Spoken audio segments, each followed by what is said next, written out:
When we think of cats, their sleek fur, their quiet grace, their mysterious eyes, it's easy to picture the stories we've grown up with. We imagine the barn cat chasing mice through the hay, or the cartoon kitten happily lapping up a bowl of milk on the kitchen floor.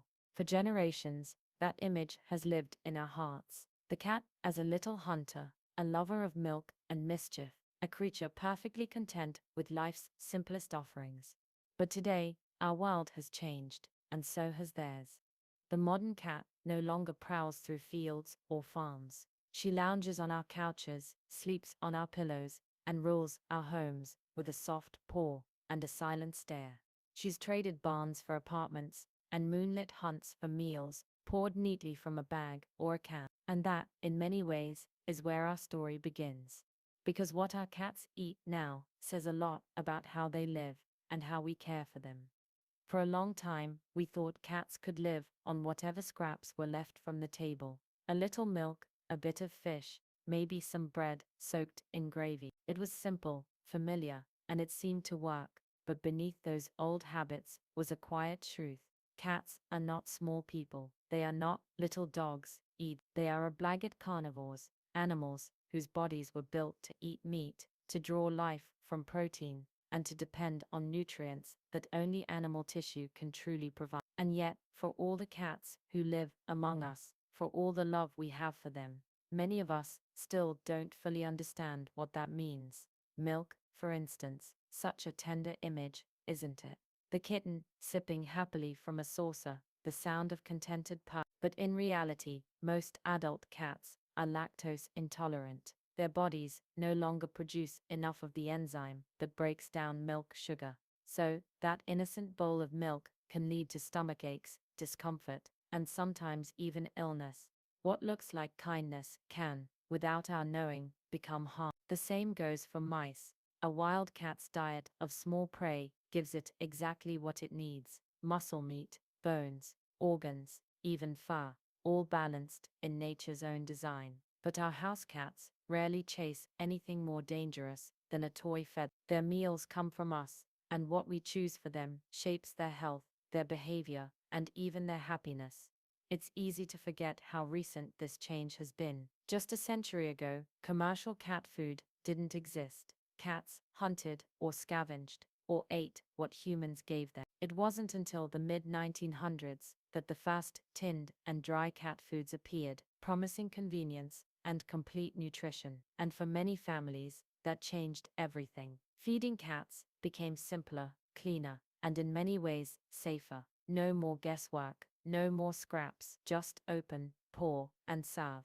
But with convenience came questions. What's really in that food? How much of it is meat? And how much is filler? How do we know what our cats truly need? These are questions that have grown louder as we've grown closer to our feline companions. Because today's cat is not a distant farm guardian, she's family. And when we love someone, we want to feed them well. So what does a healthy modern cat diet really look like? It begins with understanding their nature. Cats need protein, not just for energy, but for the very structure of their bodies. Every leap, every stretch, every flick of the tail depends on amino acids that come from animal sources. Two of these, taurine and arginine, are absolutely essential. Without them, a cat's heart, eyes, and immune system can fail. No amount of grains or vegetables can replace them.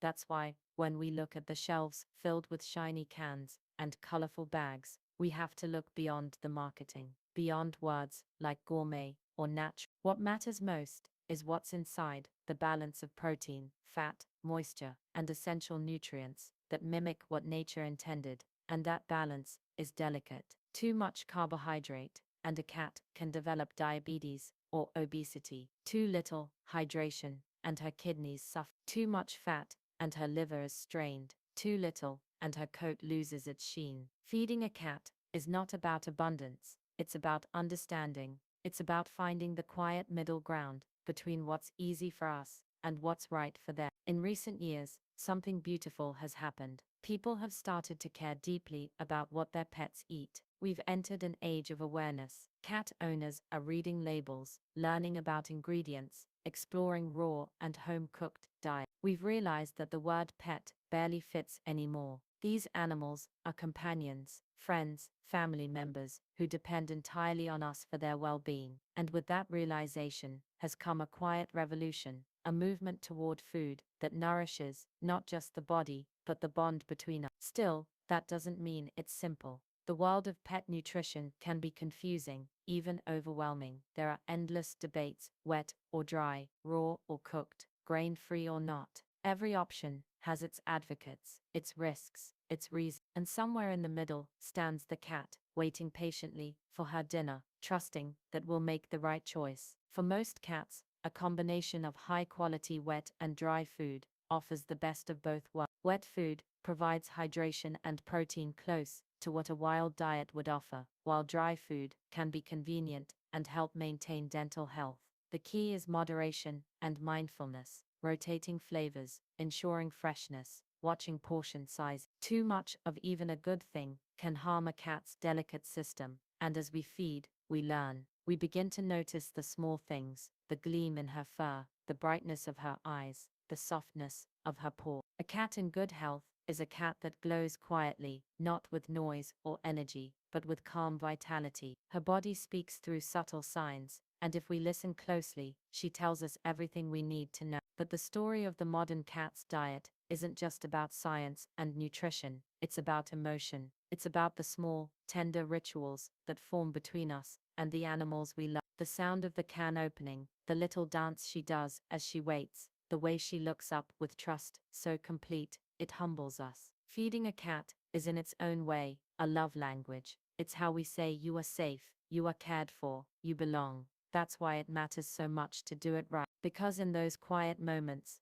those daily exchanges of food and affection, we are shaping a life. We are shaping years of comfort or years of struggle. And though cats may seem independent, they are in truth entirely dependent on our choices. There are also modern challenges we must face. Indoor cats, for example, lead very different lives than their ancestors. They burn fewer calories, face fewer risks, but often eat the same rich foods. Without careful feeding, they gain weight quickly, and that extra weight can shorten their life. What they need isn't just good food, but balance, measured portions, engaging play, and variety that keeps their instincts alive.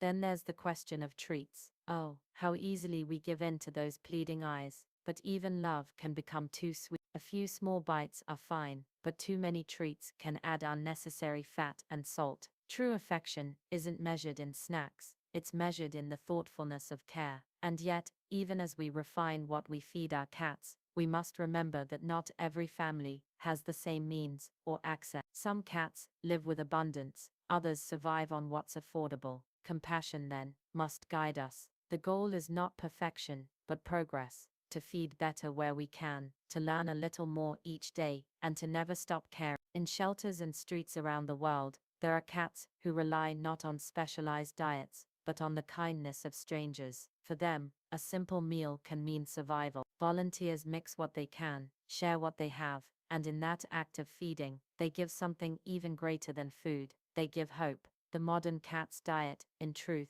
stretches far beyond brands and recipes. It includes compassion itself, and perhaps that's the heart of it. Feeding cats, anywhere, is about connection. It's about seeing them, truly seeing them, as living beings who share our world. When we fill a bowl with care, we are part of something larger, a quiet thread of empathy that runs through every home, every shelter, every alleyway. Science will continue to evolve. Nutritionists will continue to study, to test, to improve. We will learn more about amino acids, about digestive health, about what makes the perfect cat meal. But beneath all that knowledge lies something timeless, the kind of love that sits on your lap and purrs, the kind that follows you to the kitchen and meows just because you looked away. The modern cat's diet isn't only about what's on the plate, it's about what's in our heart. It's about care expressed through nourishment, through attention, through the understanding that this small, graceful creature has placed her entire well-being in our hands. And so, as we move beyond milk and mice, let us move also beyond old myths and casual care. Let us feed with intention. Let us choose with awareness. Let us honor the ancient bond that stretches back thousands of years, from the first cat who chose to sit by the fire to the one who now curls beside us at night. Because when we feed our cats well, we're not just keeping them alive, we're keeping alive something deeper, a trust that has endured through centuries, a companionship that has softened countless human hearts, a connection that reminds us that care in any form is sacred. So tonight, when you scoop your cat's dinner, pause for just a moment, listen to the quiet rhythm of her purring, feel the small weight of her presence. Know that in that simple act of feeding, you are participating in something ancient and beautiful, the conversation between species, carried out not in words, but in nourishment and love. Beyond milk and mice lies understanding, beyond convenience lies compassion, and beyond every meal lies a message that our cats are not just animals we feed, but souls we share our lives with. And maybe, when we feed them with thought and tenderness, when we learn what they truly need, we are also feeding something within ourselves, the part that longs to nurture, to connect, to love, without condition. The modern cat's diet, then, is not just food in a bowl, it is a reflection of who we are becoming, more aware, more responsible, more kind. And if we keep walking that path, if we keep learning, keep caring, then perhaps one day the phrase beyond milk and mice won't just describe what cats eat, it will describe how far we've come in understanding them. Thank you.